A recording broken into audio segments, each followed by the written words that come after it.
We laugh. We cry. We learn.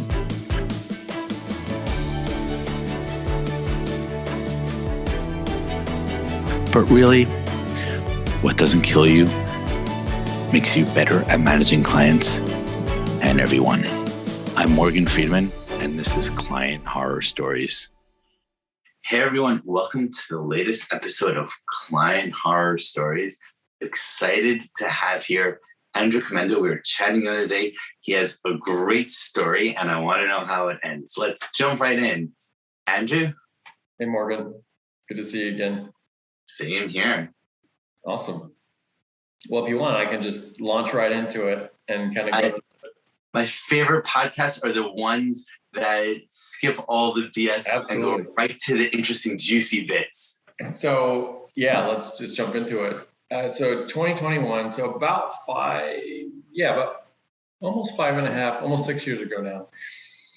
I was CEO and founder of a company called Pair. And what we did was we had a suite of tools for computer vision that other people could use to build augmented reality experiences. Yeah. And augmented reality, if you're not familiar, it's where you're able to view objects like they're real in real life using a phone. Sometimes you use a headset like the Microsoft HoloLens or some of the other ones that have come out. But at the end of the day, you're trying to create experiences for people to see virtual things like they're real and interact with them. And the primary application that we built was for home furnishings. So back in 2014, 15, there weren't a lot of people, or there weren't a lot of apps out there at least, that had really high quality ability to try furniture, for example, in your home, or a chair, or lamp, or something like that. And so, as part of our business goals, not only did we really want to sell our tools, but we had to have a hero story. We had to kind of have a hero application that allowed people to see what it's all about, as well as use, if you're not interested in necessarily building it, if you're just a consumer and you want to use augmented reality, we had the best experience for AR and home furnishings. And so as part of that, obviously, back in 2015, 16, there's a lot of flurry of activity around this space, around the augmented reality in the home space. We were approached at the end of 2015 from a top 30 retail company. So Fortune 30, absolutely massive company. And they said, hey, look, we want to do something with augmented reality. We'd love to get a proposal from you to say, how would we build an augmented reality app for us and, do not just a demonstration, but kind of like a beta test and roll it out. And I want to chime in there that knowing only this, like already, a yellow flag goes off in my mind, because when there's a negotiation and the power level is so disproportionate, like it's hard to come out on top. 100%. And, that's something that people should take away. And if you're new to the startup game, or if you're just starting your company, or even if you're a couple years into your company, something that people may not realize is that it's really easy for giant companies or government even to completely dominate all of your time as a small company and take 100% of your bandwidth on just them for just one project. And so that's something to watch out for. It's often really hard to say no to big companies that wants to do something because of all this exposure that you get and everything else that would come with it. Maybe it's an acquisition, possibly, right? Who knows, right? And so there's just a lot of really tempting reasons to do that. But it's something you really have to evaluate whether or not it's the direction your company needs to go. Totally. It may be, and it still might not work out. So that's a good point. Exactly. So anyway, so we were approached by them. What they were asking for, we said, well, we've actually gone slightly different direction. And the reason we didn't suggest building a new app is because so many people already have apps. They don't want to download a new app. We'd actually see better uptake if we did a web-based capability, as opposed to making people build a new app. Or download a new app. And so that's what we proposed back to them. We said, here, we'll make you a web-based experience. It's not going to be augmented reality perfectly on your phone, like you'd be able to walk around it, but it would be something similar in the sense of you could take a picture of your living room or your kitchen or whatever, and we would reconstruct on our back end, like a kind of a 3D mesh of the space based on one image, which was a huge breakthrough at the time. In fact, still, it's pretty hard to do. But what that would allow you to do is you take that picture and then on your phone, you can choose the objects that you want to see in the space without having to walk around it. You could be sitting down, which we found was amazing. a big deal. People didn't want to stand up and walk around. That was a big thing that we found. They want to sit and do something. And so we were offering an experience that was web-based. They didn't have to download anything. They could stay sitting. They could play with it a lot longer than like a more fully featured application. Right. And they loved that. And they said, this is great. We want to do it. Great. So we beat out everybody else, which at the time, what we heard was there was about 20 other companies they approached. These are all the biggest players that we were competing with. And so we were excited. So we won that. It wasn't a very big deal in terms of money. It was 6 figures, but in the single 6 figures. And so we said, great, awesome, let's get started. Now, important to understand also, we didn't actually have a production level version of this ready yet. This was a proposal, in which case we knew kind of how we would build it, but we hadn't built one yet to know whether it was going to work or not. And so it's still kind of experimental, which is already, so now you're compounding, right? You're compounding complexity. Big company with small company, unproven technology. And by the way, this is something that we told them. It wasn't like one of these, oh yeah, we've got it perfect, it works all the time, here's all these examples. In fact, what we said was, this is pretty experimental, which is why we didn't charge a ton of money for it, right? Because we wanted to see if it would actually work. So they agreed to that. Myself and my team flew out I just want to mention another yellow flag. When you share something experimental with anyone, client or not, even with the warnings, it's experimental, my friend. When it breaks, they're still disappointed and frustrated. Absolutely. Subconsciously, you have production level expectations, no matter how big the warning signs are. Absolutely. Yeah, that is a great point, because especially with very large non-technical groups that are involved, they don't necessarily understand the concept of iteration, and they don't necessarily understand how things can progress. And so exactly to your point, they're expecting works perfectly, immediately, right? All this kind of magic bullet stuff. And so luckily, the people that we were working with, let's say half of them understood that. The other half they were just not technical. And so it just didn't even come up. So fast forward, 2 months after we won the deal, myself and my whole team, we flew out to meet at their corporate headquarters, big giant to do. It was great. They hosted us. We had a really great meeting, set of meetings, talked with all the stakeholders, their VPs and SVPs, and everybody was very excited. So we kicked it off. Everything was going great. As part of the contract, the first deliverable was basically 6 months from that time. And it was going to be basically a demonstration to show that we're on track and doing what we were supposed to be doing. And integrated with the whole corporate, their corporate team and their corporate IT and all that kind of stuff, right? And so all that had to happen, in those kind of 6 months. About, let's call it 4 months in, I get a call from one of the VPs who's kind of looking at the project. And we had fairly regular conversations at this point, every other week, regular updates, things like that. So I get this call and says, hey, I just heard from my bosses, who knows if that's true, but they heard it from their bosses. Yeah. Well, we really want to see a demo before we go any further. And it was kind of out of the blue. We had been having good conversations, but it just seemed like it was kind of an odd thing. And it also wasn't in the contract. And so I said, okay, let me take a look at what we've got so far, and let me look at the contract and see what that is, and then I'll get back to you. About, I think, a day and a half later, I got back and I said, look, we're not quite ready to show you what we've got, and the deliverable date for the demo is like 2 months away. So, we're quite a bit away from what you would expect. And basically the response was, expletive filled, and we will cancel this contract and we'll put you out of business if you don't give us this demo that was not in the contract 2 months ahead of time. Oh, okay. Right. Nuclear bomb. Let's from like zero, from like, hey, thanks, but maybe can we just do the contract? And it's like, no, we'll blow it up. Wow. So question. Yeah. Usually nuclear bombs don't happen out of the blue. Sometimes, but often they're cracks you see beforehand. I agree. Were there any cracks or clues you before this happened? That was what was so odd about it, to me at least, because I'm consistently looking for those cracks, right? To make sure that we're not missing something, that our communication is good, that we have, we're on timelines, and that we're doing everything we need to do.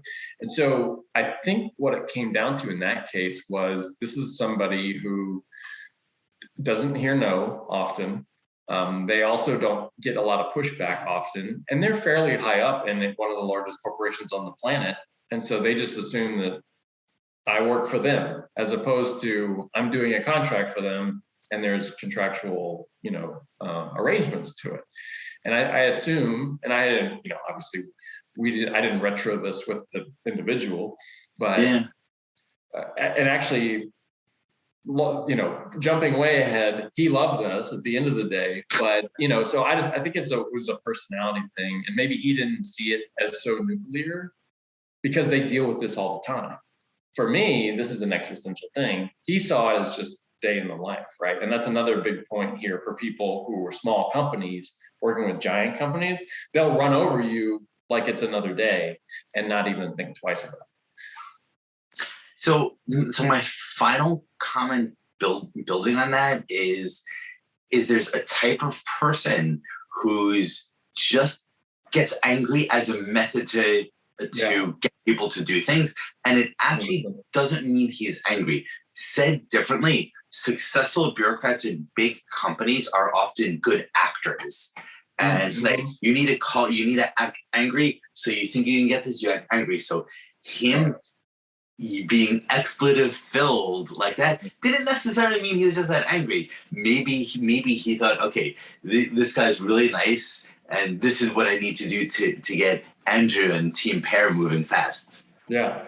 Well, effectively, it functionally works. And it works. Because at the end of the day, like I said, you're in a position as a startup founder, especially if you're not like at a crazy growth rate, or your revenue rate is such that you can tell everybody no, unless, basically you tell everybody no and it won't make any difference. Unless you're at that position, you kind of have to deal with some of this stuff to some degree. So anyway, after that conversation, I went back to the team. I said, look, guys, we're basically being crunched right now by our client, and we need to figure something out. We need to figure out how to, show what we're on track with, because, I can give them all the engineering documents. I can show them everything that we've been doing, our Jira and our Trello boards and everything else like that. And it wouldn't make a difference because they can't interpret it, right? They don't necessarily know what they're looking at. But I said, so let's brainstorm real fast. How are we going to do this? And, my chief scientist at the time said, well, we just can't. It's just not possible, right? It's just impossible to do something. And we said, okay, well, I understand it's not possible to show the final thing, but is there a way we can give an example of the experience that they will have? Because I think that's really all they're looking for. They don't care that our particular 2-3 servers, the first one which processes the image for depth, the second one processes it for plane detection, the third one actually puts everything together with sensor fusion. They don't care about that. Like, they don't care that stuff works. They just assume that it's gonna work. They care that there's a seamless experience integrated with their user experience and user interface and all that stuff. So I said, how do we give them that experience while we're still in the build phase? Actually, I just want to do a parenthetical to emphasize that, which is I'd make the broader version of that as a really useful lesson for the younger versions of ourselves, which is, unfortunately, far too many people, even in high stakes professional contexts, judge the book by the cover. And by that, I mean, they'll care about like how it looks, a smooth, seamless experience, not actually the 1,000 times harder tech that underlies. No, and in fact, I think that's the big conflict often, right? Between often senior people who are less technical and very technical people who are to say, here's all that goes into it. And they say, well, I don't care what goes into it. I just want it to work or something like that, right? Totally. And in many cases, that creates really bad expectations, right? In other words, maybe somebody senior has read a bunch of Wired articles, or they're reading popular science, and they just read there was some demonstration somewhere that cost $500 million, and it, had some proof of concept. And then they say, oh, that's possible. Now let's go to this company over here. We'll pay them $10,000 for the same thing. It's like, well, what you missed was the $500 million worth of investment on that. Exactly. Years of research. Yeah. Years of research. Exactly. Lots of IP protection, all this kind of stuff, right? Which just doesn't go in our head. So we were brainstorming, how do we get this done? And what we came up with was, okay, all of the user interface work, all of the webhooks, all of the APIs and gateways and all that kind of stuff was already solved. So we knew how to take an image from the customer server, and we knew how to process, or we knew how we were going to process it. It was just the processing wasn't completely built. Basically, our neural networks were not fully trained yet in order to be ready to do it. But we could run the image through the pipeline easily. It just wouldn't give us great results at that point, right? It took time to train. Yes. And we weren't there yet. So we said, okay, why don't we just take that processing chunk out? We're going to continue to work on that. And what we're going to do is we're going to have a manual processing step where every time an image comes in, we'll just replicate the depth and plane map for that manually. And then they'll be able to have the experience. And once we finish it, we'll just replace our automated system with the manual system. And we had to come up with the original mechanical Turk solution. Exactly. It was totally a mechanical Turk type solution. And it was basically, we set up a time with them that we were going to say, okay, on this date, at this time, from this time to this time, you could try it, right? And that would allow us to set up our terminals and workstations such that my co-founder actually had to build a new piece of software that handled those requests, displayed them, allowed for us to do annotations, or it's not really annotations, but allowed us to do the plane detection, some of this other stuff. And then hit enter, and it would send back all of the sensor fusion back in the right package such that they'd be able to have the experience. And we could do it all within about 2 seconds. So it was really fast. It was like extremely fast. So we did it. So we set up the demo. We did the demo. They were thrilled with it. We saw there was about a half a dozen different executives trying it out and all that kind of stuff. And so the next day we heard back good to go, continue working, happy with everything. We love you guys. Everything's beautiful, flowers, all this kind of stuff, right? No more threats, none of this kind of mess. And so that was the big major hurdle. And when we did it, it oddly gave a bit of confidence to the team in the sense of there was user engagement that said we were on the right track, even if the technical pieces they didn't care about, that we knew that our experimental approach was what exactly they wanted, even though they didn't ask for it. We told them, here's an experimental approach. They said, great, let's try it. It actually ended up being the kind of experience they wanted. So fast forward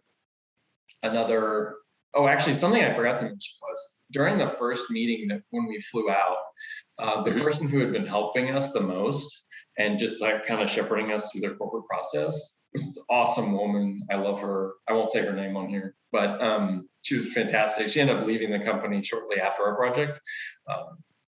And I'll talk a little bit about why. But when I sat with her, I said, or we were sitting talking about this. I'm like, we're breaking even on this project, at best, in terms of dollar figure. And she says, well, why didn't you just ask for way more? And it's one of those things that it's a hard lesson to learn as an early founder, but you have to ask for more than you think that you can get, and then negotiate from there. And that was the that was one of the ones that really branded into my brain, that especially when dealing with large corporate organizations, they have more money than they let on they do.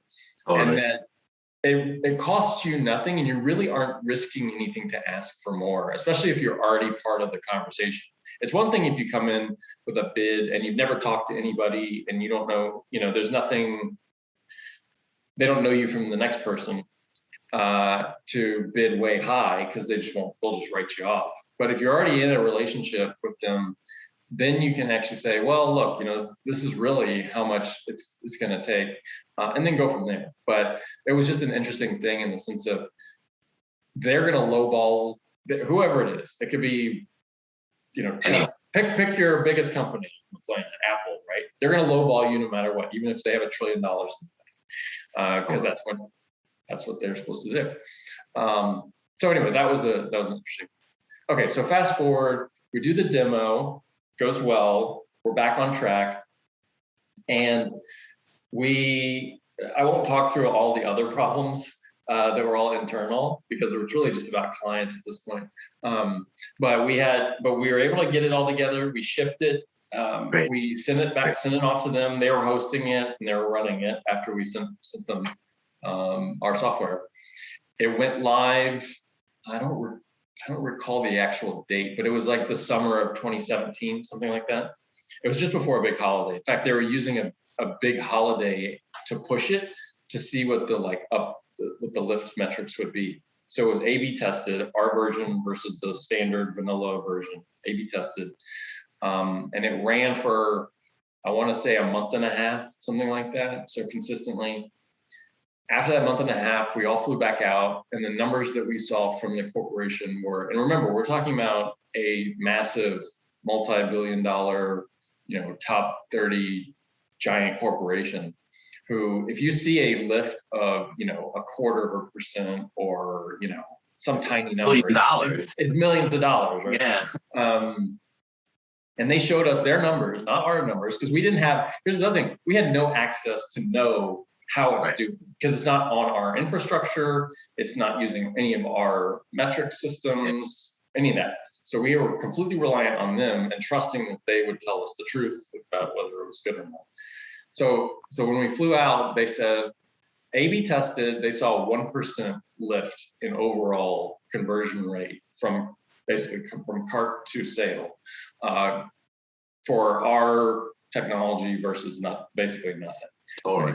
And there was no drop off of users. So in other words, you could have a 1% lift for some cohort, but you lose a ton of other people who just don't even want to do the process, right? And that's not a good outcome. But in our case, we did not see a drop off of people who were entering the system and then abandoning it. It was people who were completely finishing the work through and then actually purchasing. So wow, this is amazing. It was, for us, we were like, this is perfect. This is better than we ever thought it would be. It worked out great. The technology worked. It didn't even work. It wasn't even on our servers that it worked. It worked on theirs, like that kind of stuff. So it was like slam dunks all along. So everybody's happy with that. And then then we heard like basically nothing from them. And I was confused. And I said, okay. For how long? This was probably a full month, maybe a month and a half, because at this point, they were our biggest client. We'd spent so much time with them. We had other clients. We were doing, work, and we were continuing to get people using our software as tools, but they were still the biggest. And we were like, okay, are they quiet because now they're putting together acquisition details? Are they quiet because they want to take it and run with it with a bigger deal? Are they stealing it and now they're going to ignore us and go do it on their own? Like, we don't know. And so I sent a note to one of the SVPs there who I had built a relationship with. I said, hey, can we get together and see what the deal is? And so we got on the phone call and he said, oh yeah, no, I'm glad you reached out. What we decided was, despite all of the great numbers and everything, it would break our entire, like, the way that we build our web application, how our backend, like how we manage 3D content, because that's a big piece of it too, is like there's just a ton of 3D content that we had to help them fix. And it's just, there's a lot of complexity to it. And so what it boiled down to was the lift wasn't big enough and cheap enough from an overall organizational perspective that they would be able to invest in it, because it would take more than 1% of a change in their organization to fully realize the value at scale. And I think that's another really important point here is really focusing on not just the outcome of the project, right? But the outcome more broadly. When you're thinking about, like, are you aligned with the organization that you're working with, or the client that you're working with? Because you could have a successful point, project, like we talked about. You could have a very successful point project, but if that project does not fit into the larger corporate narrative or government narrative or whoever your client is, then it's going to die on the vine, because there's not enough people internally advocating for it to make a big change, or the corporation or organization is going a completely different direction, and the group that you're working with is kind of over here in the lab or something. As I've seen this time and time again. Go ahead. By the way, I think that's a great point. In economics, this is called transaction costs. And classically, people tend to not think about the external transaction costs, when really small transaction costs can down the whole ship. Absolutely. And the thing is, as a founder, you have no idea what this, right? You're, especially again, if you're dealing with a giant corporation that's global, you have no idea what their internal structure is like, who you're working with. So you kind of just have to get lucky in some senses that you're working with a client, a customer inside that organization that's already on a growth path. Because you could be working with a customer within that organization that's, nobody cares about, or they're not really well funded, or people think about, oh, those guys and gals are over there, or they're in decline and they're really doing like a last-ditch effort to save themselves.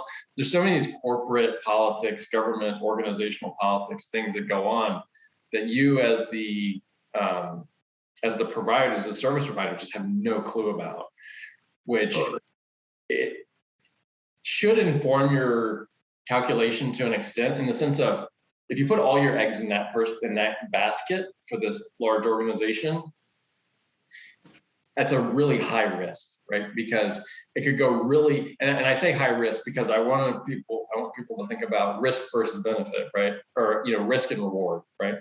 So in those cases, it may be high risk, but that means that it could have huge reward. Whereas if you say, well, it's high risk, I don't see the reward potential, obviously that's an easy calculation. But you're going to have to take risk somewhere. You just need to identify where that risk is, and whether you're bundling all your risks or not, right? And so when it comes to picking your clients, and I think that's another key point, is you should not. Obviously, this depends on like where you are as a business, but in the best case, when you're thinking through a client that you're working with, you need to be thinking about you hiring them as a client, not them hiring you. Again, hard to do if you're still trying to get traction, if you're trying to all that, but it's still really important, because even if you're in that even if you're in that phase where you're trying to figure it out, it could be detrimental to you to cut a deal with Amazon or whoever. By the way, Amazon's not the company, but but I'm just using that as a big example. Yeah. So, cutting a big deal with, again, Tesla or whatever, right? Or Apple, even though it might seem like that's the best choice, it could still, you could say, by doing this deal with that giant corporation, it's going to slow us down. So we're going to say no to $1 million because it would deviate us from the path. And it's hard to say no, because it's hard for humans to say no to that $1 million offer with a big behind it. On the other hand, it's so common where your strategy is to focus on this, but they actually really want something completely different, vaguely related, but it will pull the company in a very different direction. So it requires a lot of thick skin. Well, so the good thing in our case was, and you're 100% true, or you're 100% correct in the sense of that happens all the time. We're going this direction, big company comes, says, hey, go that direction, and then you do that thinking it's going to be temporary, and now you're on that path and you've totally lost your way. what I would say though is that in our case, with this specific deal, we wanted to shift away from the app, we want to shift to the web application model, which now obviously works, right? But we wanted early to shift to that web application, like user browser-based experience over more and more mobile applications. And this was the first great chance for us to get paid to do it, right? And so in that sense, we were able to continue the work we were doing even after this. So in other words, we were able to then resell and continue work in that direction, and that worked out great. In fact, it was basically perfect because not to go into too much detail here, but we wanted to separate everything on the client model. Kind of think about like a monolithic application where it's a native mobile application for iOS or Android, and that's all you need. You could do it offline, whatever, right? But it's all on your phone or your device. That's the way the kind of world was. We wanted to split that to actually, we want all of our processing to be online in our, on our server side, and you just have a fairly lightweight front end on your mobile device or just a browser. Why do we care about that? Well, number one, or the primary one, is it makes a much smaller footprint on your device. So it's easier for you to say, okay, I'm okay downloading a 20 megabyte application. That's the first thing. The second thing is we get a lot better metrics. We get a lot better ability to count what people are doing and what, how interactions are happening by having a server client relationship like that. It also allows us to scale way broader because we can scale just the back end without having to scale any front end, which means anybody in the world could build a front end and use our services, and it doesn't cost us anything more. It's just a software as a service, annual recurring revenue type of subscription based on APIs. So we very early said, okay, the business model that we need to be in is one where we're serving capabilities, not building new applications, right? And so all of that fit perfectly in with the proposal we did for this organization. So in the end, it was fine. It was good because we were on that track already, we moved that track. But it did slow us down a little bit because we had to spend so much time working with this client. It took all of our time. And so it was 8 months or so that we were not out building smaller relationships, which may have lasted long. Makes sense, and it's a good learning. So the client dropped this bomb. Glad you reached out. It's over. Then what happened? So about a year later, before we year in the future, like they paid up, ended nicely, Actually, they invited the whole team back out again, and we had kind of like it wasn't a dinner, but it was a presentation meeting for a handful of senior VPs in the organization to talk about like future directions. So we say, okay, we're probably not going to do anything with this right now, but we do want to keep you engaged as a company so that we can continue moving in this direction. Like, where could we go with all of this? Let's say, 6 months, a year, 2 years from now, if we wanted to start something back up. And so I came and I presented our long-term vision and kind of where we were going with it, how it fit in with theirs, how it fit in with their engineering team. So I did a lot of research and talked to their teams a lot to understand where their direction was going, to see if it actually did merge. And in fact, it kind of did. And what we're seeing now is that they're doing today in 2021, really even in 2019, 2018, 2020, they're doing a lot of the stuff that we talked about doing with them already. So, at least that made sense. And so how much of that I gave them versus they did on their own, who knows? But it doesn't matter. At the end of the day, they were happy with us. The guy who called and yelled at me wanted to be my best friend. It's like all that kind of stuff. They were very positive. We have good relationships, all that. And that kind of was it. And, or at least I thought that was it for us. And we moved on. And that was the end of the business relationship. Before you get to the addendum of what happens in a year, I want to add the observation. I'm going to make the assumption that for them to enter early, it was them breaking the contract. And if that assumption is true, it's a good example of how the power of contracts is, because it forces clarity. Because when you have $1 trillion corporation, especially, it's like they can do what they want. It doesn't matter what the word on paper says. No, in fact, big companies will say explicitly that, and that's kind of how I felt that they talked to me about it, which is, oh yeah, we'll break the contract. What are you going to do about it? You don't have any money. You're not going to sue. Even if you did sue us, you're going to go out of business before we would even get out of litigation. So, and we wouldn't even think about it, right? It wouldn't even cost us anything. It's funny that the big companies actually say that directly, because everyone knows that, of course, they have $1 trillion. However rich you are, you don't have $1 trillion. So, but it's funny that they're like so direct about it. Well, funny is one word for it. Another way you could put it is it's super anti-competitive, and also like immoral and unethical and all that other kind of stuff. But it's so pervasive. I cannot disagree. Yeah, of course. Yeah.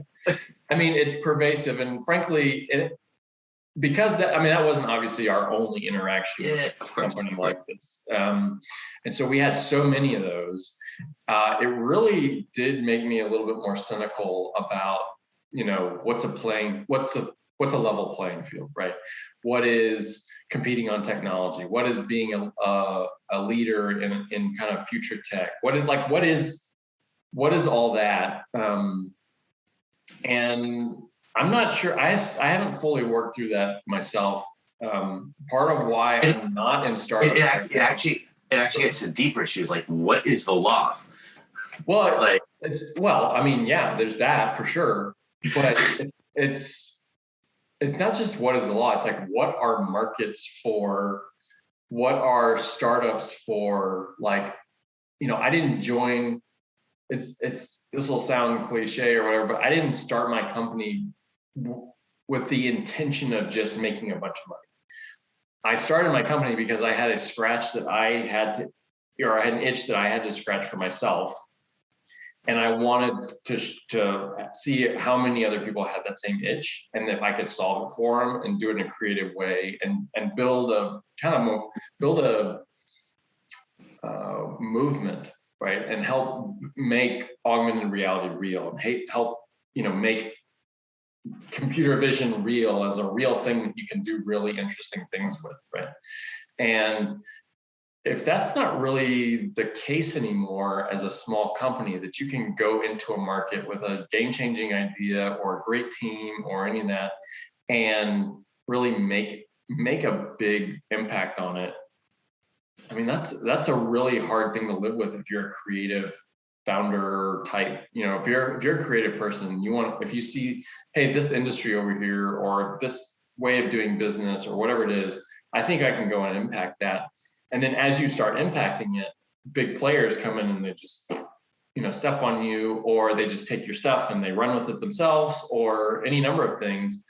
It's a little demoralizing. And like what I was about to say is part of why I'm not in startups right now is because it's very hard for me to see ideas that don't only have acquisitions as their exits, right?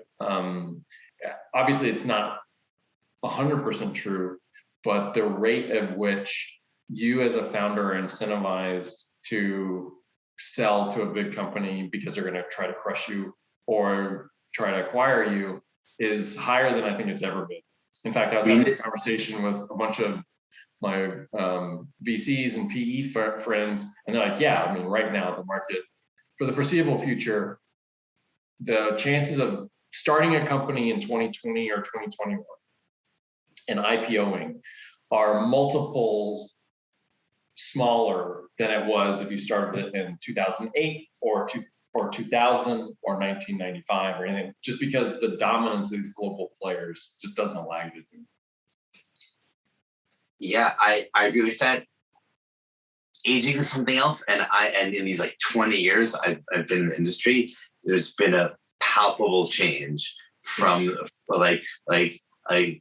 20 years ago, I believed a lot of people were like, "Oh, I want to change the world with it." You felt it in the air.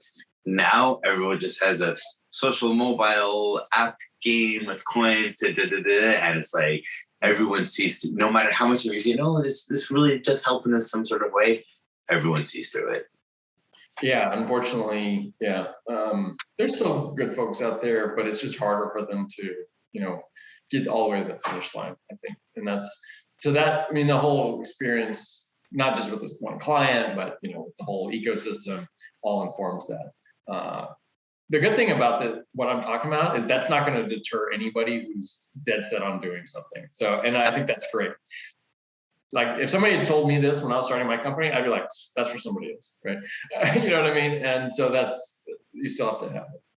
So let me just jump forward. Later. Yeah, so about a year later, I'm in Colorado. I think it was Halloween.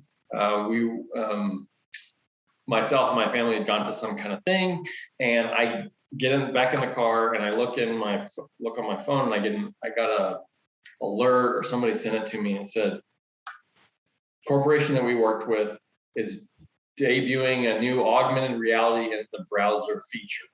Ooh. And it was a big public thing. Oh, the other thing I forgot to mention was when I asked early on, hey, can we get publicity for this? Can we do a public, can we do a press release, say what we're doing, all this? Because that would help me, that would help immensely. They said, oh, sure, if you pay us $300,000. Instead of, yeah, that's good co-marketing. Like, we like to support small companies, leading edge stuff. No, they were just like, no, I mean, you can pay us because that's how much it costs for us to do co-marketing. So anyway, fast forward a year, and they, very publicly put it out, and they're showing it off. And so I try it out, and it was the exact experience that we built, minus all of the back-end processing, like computer vision work that we had actually done on the technical side. And the reason is because they did not have access to that, and they did not have IP for it, so they couldn't. They knew that if they tried to just use it, it just wouldn't work, because they still had to use our API keys and stuff like that. Right. But it didn't do all that. And within a week, I think they pulled that entire thing because it didn't work, because they were lacking that critical piece. And there were a couple of articles that came out panning it, saying this doesn't work, this is trash, like everybody, they're all moving backwards, all this kind of stuff. And so, mixed feelings there, right? One is, what the hell?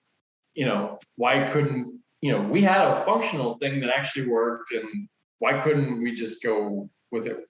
Somebody in the corporation was like, hey, that was great, let's try to do it, but without those guys.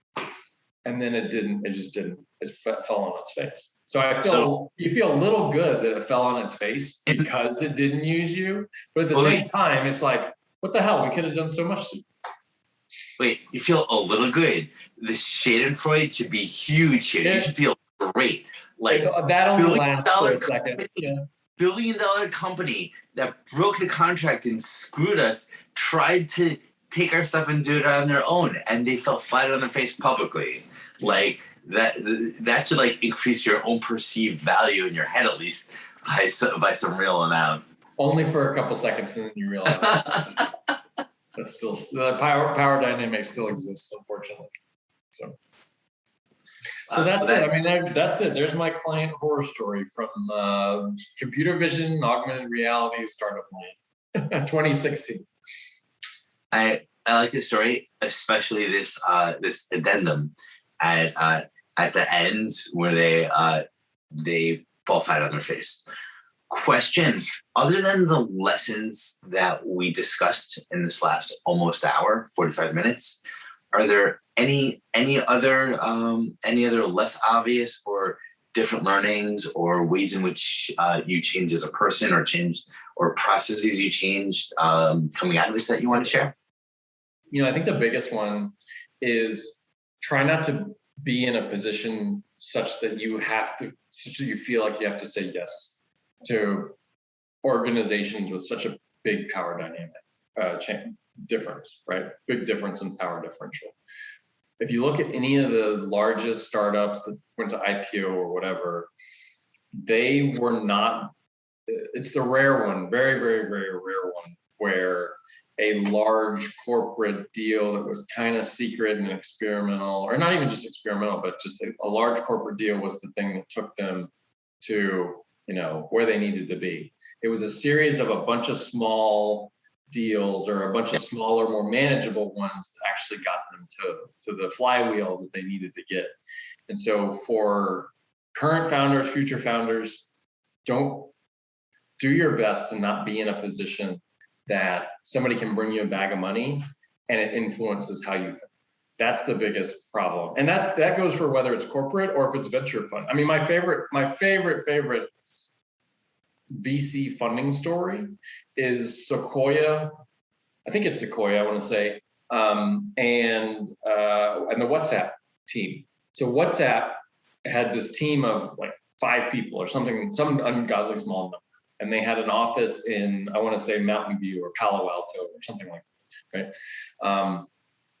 And they had been crushing it with growth, like in South America and I think Asia, and like it was just off the charts. And nobody knew where these guys were, who they were, anything. And all the venture funds were trying to find these people, everything, and they were just off the radar because they were just printing money. Anybody who downloaded it, it cost them $1. So they're printing money. They had 5 people working for them, no worries. These VCs literally got on foot and walked around knocking on doors, opening, buildings to try to find them in order to pitch them, right? That's the position you want to be in. You want to be in the position to say no to a $100 million investment because you don't need it, right? That's my favorite founder story. Is like, and by the way, once Sequoia, I think it was, found them and pitched them, their CEO was like, nope. And so they had to keep coming back until the number made sense or whatever. And so that's the biggest takeaway for me is I don't want to be in a position, you shouldn't be in a position ideally to have to respond to the big bag of money, right? And that means your idea has to be on point. Your execution has to be on point. Your team has to be on point from day 0, right? And that's really hard to do. I think it's great advice. I want to add in one lesson that we hinted at about a half hour ago, but I think is so important, is worth fleshing out in our final 4 minutes, which is talking about the power dynamics difference. There's a subtle nuance there of where you throw it saying, hey, like for them, it's just like pennies and they don't care. But for you, it's like the existential, it's existence of your company. I want to add the slight nuance there that for the individuals that work in the big company, they don't give a shit. It's a 9-to-5 job for which they're paid a salary, while you and your team, it's, to use your word, it's existential. Right. Everything depends on it, and not just money, but like this big project, this mission, this right. your obsession. While they're literally 5:01 p.m. Like I'm going home, and dealing with any big company, it's dealing with literally every single person there from the top to the bottom. It's just a job, nothing more. Well, for you guys, it's existential. And that is one of the underlying sources of all these problems, because from their eyes, everything is just a job and nothing more than that. Well, so it's worse. It's actually worse than that, because you could have people in that corporate team that you're working with who are like, I'm sorry, I feel for you. There's nothing I can do about it. Like, they may even know about it, and they may even care, about your plight. But getting legal involved is 5 rungs above them and 2 organizations over. So even if they did care, there's nothing they can do about it. So for the ones who do care, they're stunted. For the ones who don't care, it's another day in the life. And so, you just have to take care of yourself. Absolutely. Yeah, and I think for people with a personality where when they only do things that they care about, and at least for me, I only do things I care about, and absolutely. My whole life started to get along, and it's been difficult for me to internalize the lesson that it's just a 9-to-5 job, they they don't care, because this is helped me understand so many of the crazy or stupid decisions that bureaucrats make. Because if it's just a 9-to-5 job, you're going to come to very different conclusions than when it's existential. And I'm on the other side of it now, right? So I'm a director at a very large public company, or a large public company. We see acquisition deals all the time. There's companies who want us to do a deal, and I just don't think about it the same way as if it was my company. And it's just it's just the reality of it. As much as I try to empathize and everything, even for me who's been through it, it's just one in another laundry list of things to do during the day. So that's why there's so much out here on this. We could talk on this forever. Totally. This has been fascinating, and the hour is about to explode. This has been great. Thank you for your time. Wonderful story. Great getting to know you, and everyone who has been watching it, thank you for making it to the end. I hope you enjoyed it as much as we did. Thanks, Morgan. Talk to you soon. Bye-bye.